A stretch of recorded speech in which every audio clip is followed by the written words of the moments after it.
Um, Good evening, ladies and gentlemen. Am I still muted? Nope, good. Okay. Good evening, ladies and gentlemen, and I'm going to start for the third time. And welcome to the first night of the League of Women Voters third week of candidate forums for the 2020 election. My name is Andy Poley. I am the president of the local League of Women Voters. I have a few quick reminders right before we get started. Mail-in ballots went out on September 24th, so if you had requested your mail-in ballot, you probably have received it. You have the opportunity to not only mail it back, but there are secure drop boxes throughout the county. You can find them at the Supervisor of Elections website. The locations of each of them are listed there. Early voting starts October 19th. There are 5 locations for early voting that are open to all St. Lucie County registered voters. You don't have to live near an early voting place in order to vote there. The same 5 locations that were available to you during the primary, you can find those on the supervisor's website as well. Election day itself is November 3rd. If you choose to vote on November 3rd, you will need to vote in your precinct place, your assigned precinct place. You can figure out where that is on the supervisor's website. It's very convenient there. And then the last thing that I want to remind everybody is if you have a friend or you yourself need to register to vote, you got a reprieve because it was the last day to register to vote yesterday, but the system went down, and so you can do it today. The supervisor's office and the tax collector's offices are both open until 7 p.m. tonight, which is now, so if you're there, great. Otherwise, you can still register to vote online for a split second, so get on it. To learn more about all the candidates on your ballot, including the one you'll hear from this evening, please visit our online voter guide at vote411.org. There are different questions there than you'll hear this evening, so you can learn even more about the candidates. And you can learn about all of the candidates on your ballot at vote411.org, as well as the 6 amendments that appear on your ballot. Tonight, we're going to hear from candidates running for Florida House Districts 54 and 55. We're going to start with 54. The format for tonight's forum is the same as all the other forums. You'll have a 90-second introduction from the candidates, and then you'll have a series of questions where the candidate is allowed to 2 minutes to answer each question. And then if you have posed questions down below in the comments, if we have time, we'll pose them on your behalf. And then at the end of all of that, we will go on to closing statements, which are 2 minutes each. We didn't have to do a coin toss like we would normally have to do because at the moment we only have one candidate. If the other candidate does appear, then we'll just kind of get her in the mix. Candidates will be alerted at 30 seconds remaining and when their time has expired. So as usual, we have our wonderful moderator, Carol Wyatt. Carol is the co-owner and operator of local radio stations WPSL in Port St. Lucie, WSTU in Stewart, and WJNX in Fort Pierce. She is the president of the WPSL Christmas Kids of St. Lucie County, past president of the Rotary Club of Port St. Lucie, and a current member of the Port St. Lucie Businesswomen. She has lots of years of broadcasting, including as a reporter in Los Angeles before she moved here to Florida in 1993. And now I'm going to turn it over to Carol. Thank you, Andy, and welcome to this League of Women Voters of St. Lucie County Candidate Forum. We thank the members of the League for developing all the questions for this evening. We thank the candidates for participating, and particularly we thank you for watching and informing yourselves about this very important general election in a very challenging, but is still a challenging year. Tonight, the race for Florida State Representative District 54 is for a term of 2 years. It's representing Indian River County and a portion of northern St. Lucie County, which includes Lakewood Park. Our candidates, the incumbent Erin Grall, Republican, was invited and may join us yet, and the challenger, Albert Griffiths, Democrat. And certainly thank you for being with us. We begin with opening statements. Mr. Griffiths. Well, I'd like to thank the St. Lucie Division or Department of League of Women Voters for inviting me to this forum. My name is Al Griffiths. My name does appear on the ballot as Albert M. I had an intern who was very concerned about that, but you can call me Al. And so that's what I go by. So District 54, as you have heard, represents 7 precincts in St. Lucie, 1, 24, 31, 39, 52, 60, and 94. And so a little bit about myself. I moved to Sebastian in 2016, full-time. I wintered here since 2014. I'm married to my wife, Nancy, of 50 years. We just had our anniversary in June. We have 2 adult children in their mid-40s, 1 granddaughter. I've been retired for 9 years this month. And I decided to jump into this race. I'm a Blue Water Navy Vietnam veteran.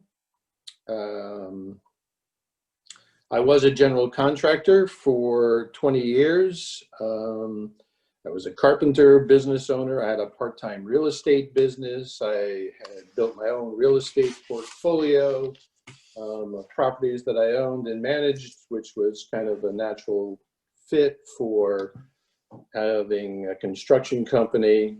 And I would rent and sell properties and eventually sold them all, and did that for 24 years. Wow, that went fast. Yeah. Well, we'll have more time to hear from you. Okay. So we'll go to the first question. Both political parties have expressed concern for the impact of the presidential election on the down ballot races. This is not a new phenomenon, but this election is not like other elections. In this hyper-partisan environment, regardless of your position, how do you convince voters to cross party lines and vote for you? Well, I'm a change candidate. The reason that I got into this race is, as I said earlier, although I've wintered in Florida for quite a long time, more than 9 years, I really looked at everything that's happening in this state, and I saw I actually lived here in 63, 64, and 65 in Clearwater when I was a kid. And it's a very different state from when it was back then. Things were the waterways were cleaner, and there wasn't algae blooms, and there wasn't outflows from the rivers that didn't look very pretty, and the skies were full of birds. So yeah, it was pretty impressive. So one of the things that occurred to me real quick, that this legislature and the governor's mansion have been under one-party rule for 21 years. So problems that you see in Florida, and there are a few, and I don't mean to be kind of bashing everything, but there are some downsides, and maybe the questions will get to them. All of those problems lay at the feet of the party that's had control of this state for 21 years, because it's been their way.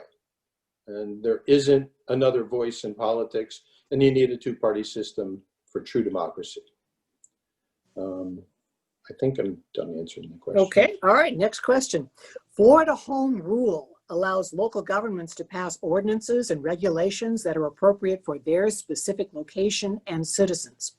Home Rule is often preempted by state legislation in regards to sanctuary cities, plastics, firearms, environmental protections, and education. What is your position on Florida Home Rule, and why? Well, there we go. It feeds right into what I just said before. I mean, Home Rule does make kind of a lot of sense. I mean, our government we have a state and a federal system, so let's follow the state and federal system and then apply it to Home Rule locally. So the federal system has its jurisdiction and its jurisdictions, and they enter into state business where appropriate. And I think Home Rule for localities or municipalities was established fairly well, and I've noticed the intrusion. For example, Sebastian here had a tree ordinance that you needed to have X amount of trees on your lot. So if you wanted to cut down a tree, you had to get a permit. And if you were going to cut down too many trees, you had to guarantee that you were going to replace them with so many other trees. So now I know it's very convenient for developers to put less trees on a lot when they're selling a home, and big business seems to be something that the legislature kowtows to. So yeah, so there's that. And So that's just one example. You mentioned a couple of the other few that escaped me, but certainly that is I think home rules should be established. There should be clear, bright lines of local jurisdiction where the state doesn't come in and trample on what folks want. Okay, next question. The population of Florida continues to grow at a rapid pace. The number of second home purchases is also on the rise. These changes have significant impacts on the state's infrastructure. How will you work to improve and expand infrastructure while maintaining Florida's environment and beauty? We keep going back to the same theme. I mean, we need two parties representing in the legislature to get laws that help the whole state. I'm a little concerned about these blossoming toll roads that just seem to be business deals to me.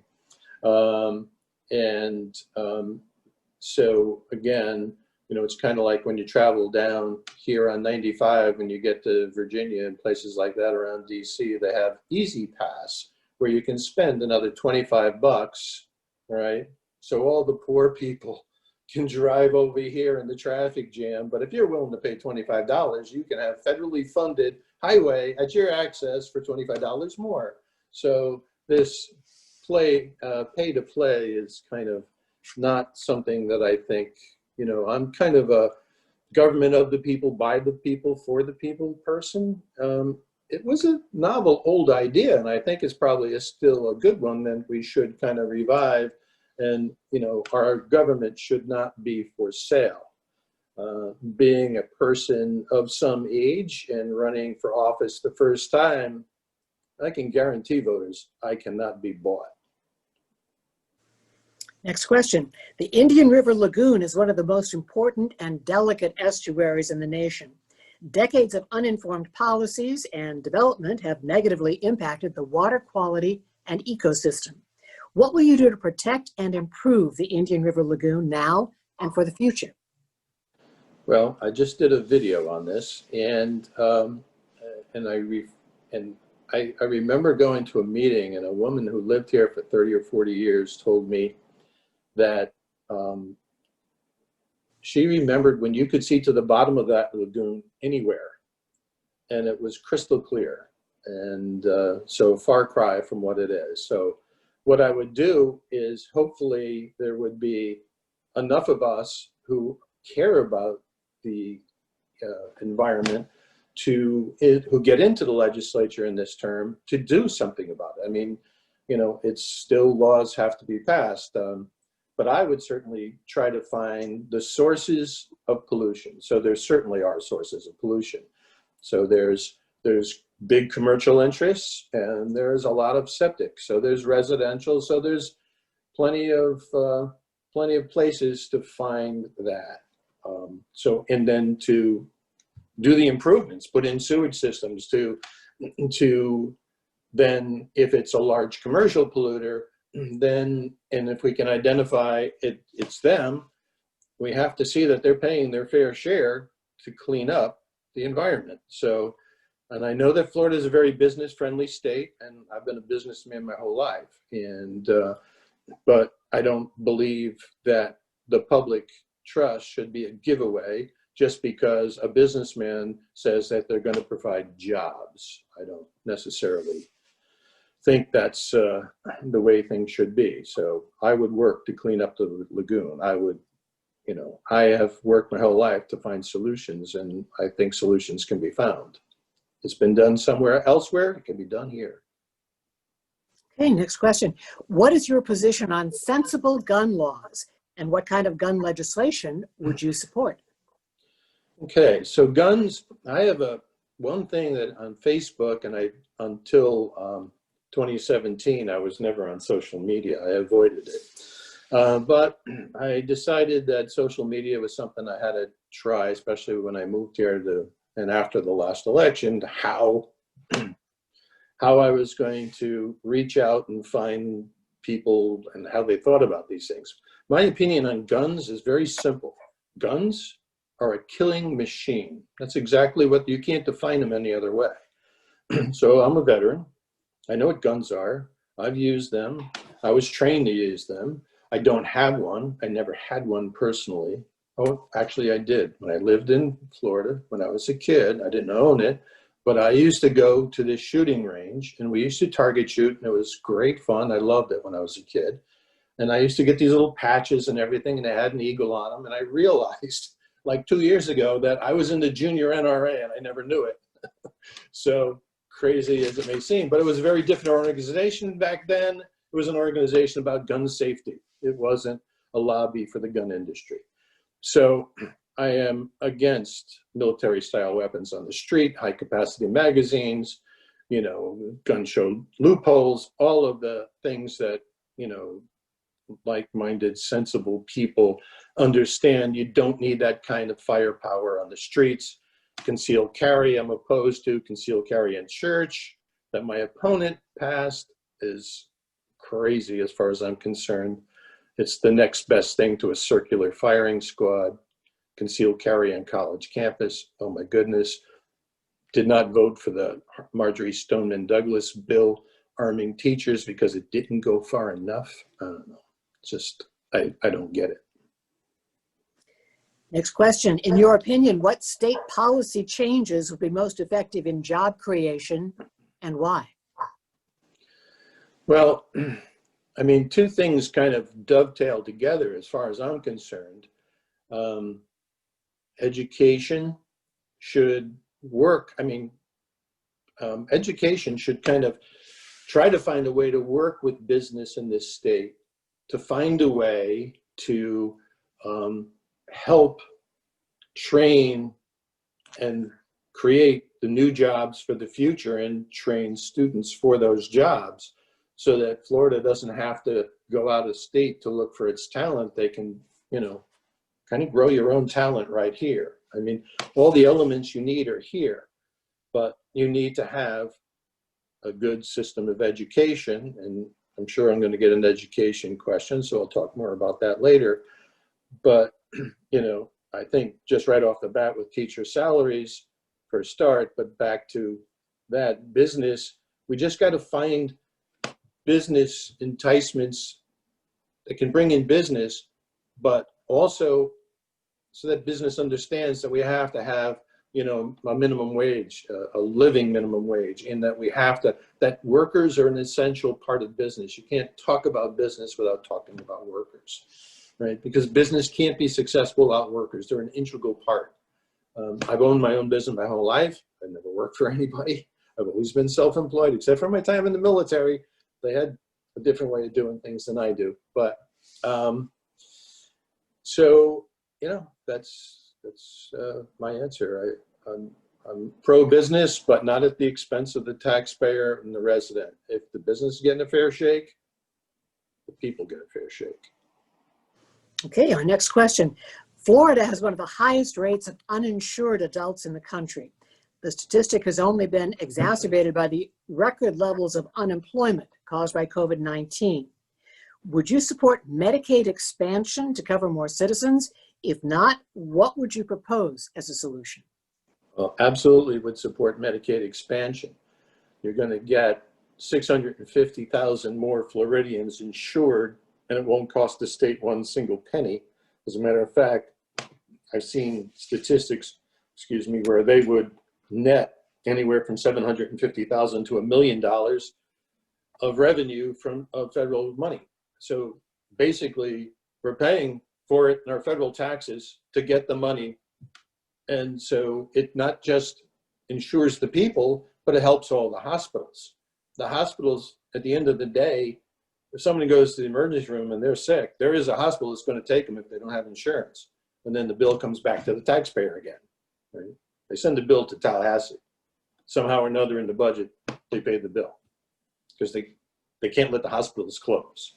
So, you know, the concept of that we're all in this together is something that I think that the legislature doesn't quite get. So it's you know, we need a good, strong two-party system, but Florida's only had a one-party system for 21 years. Doesn't work. Okay, next question. In the rollout of 5G networks, state and local governments have been preempted by federal agencies in regards to antenna placement. These antennae may have detrimental effects on citizens and wildlife, as well as interfere with other communication systems, according to NASA and NOAA. Will you support a state effort to delay 5G rollout until state and local input is provided? Yeah, I think that's reasonable. I think I'm not that familiar with it. I hear more conspiracy theories about 5G than I hear other things. But if there are, scientific statistics from NASA and agencies such as that, then yeah, if it needs more study, I mean, it's that same old home rule question once again, federal versus state, right? So if the feds want to come in and do something, and the state should have the ability to, allow or not allow what's going to happen in their state. But both parties have to be reasonable and open-minded and be honest and truthful and examine the facts, and the decision should be made along reasonable, what's good for everyone, right? If it's good for 5G and if it's good for the citizens, I'm sure 5G is going to improve the citizenry here. I'm sure there's going to be businesses here who are going to be against 5G because their business is going to get hurt by it. I'm sure existing cable companies, if you can get if you can get more data feed off of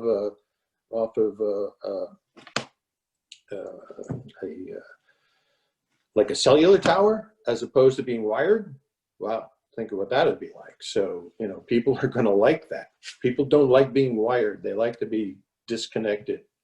They like freedom. So to the extent I know about it, that's my answer. Okay, next question. During the last regular session, the Florida House passed a bill that will allow parents to opt their children out of learning certain parts of the curriculum based on religious beliefs and morality. This includes sex education, evolution, events of World War II, and other topics not supported by religious teachings. Do you support this bill? Why? No. Or No. why not? I do not, because,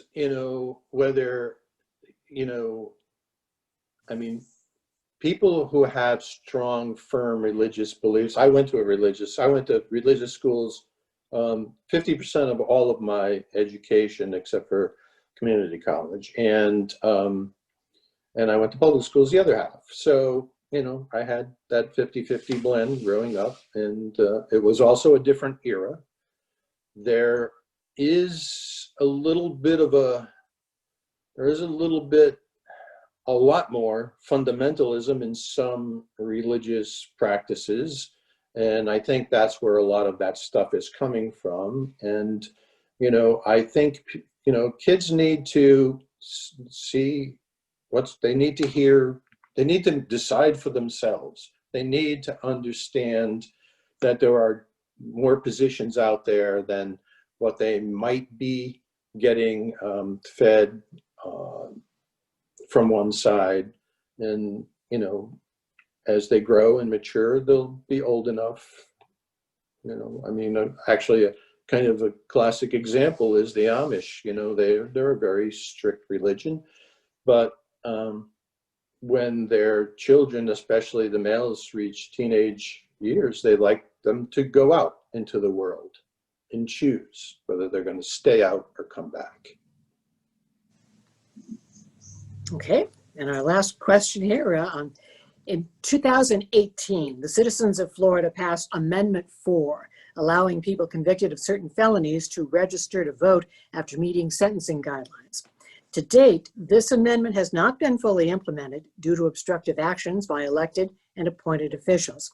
What will you do to ensure that this and all future amendments passed by voters are implemented swiftly and accurately? Well, again, going back to my one-party rule thing, I actually was a person who I think on my own got 1,000 petitions signed for to have returning citizens' rights restored.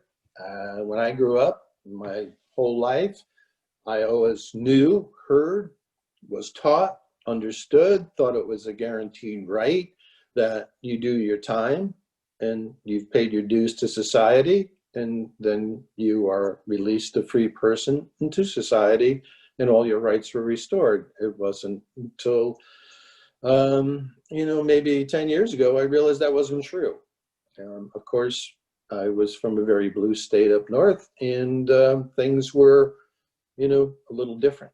And so, yeah, no, I don't think it's right. And especially if you have a state where one party has had a rule so long, and my opponent's not here tonight, and that's kind of another type of thing that happens. They can pick and choose who they want to listen to and who they want to talk to, and they're not held accountable.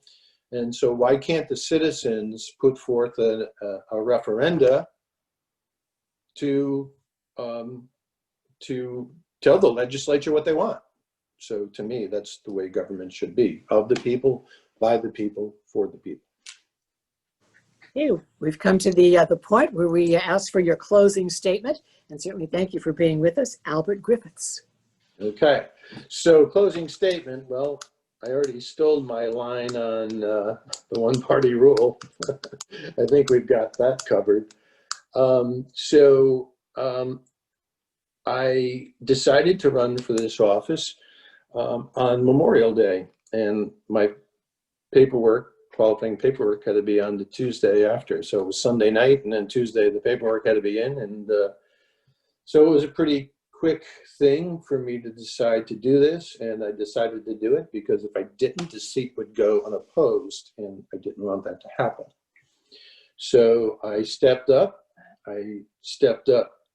50 years ago, but that was the draft, so it wasn't really stepping up.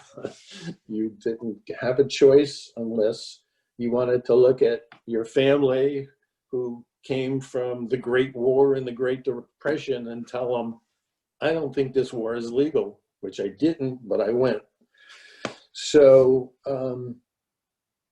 but I do believe in democracy, small d democracy, rule of law, independent press, free press, and checks and balances, and the basic tenets of our government.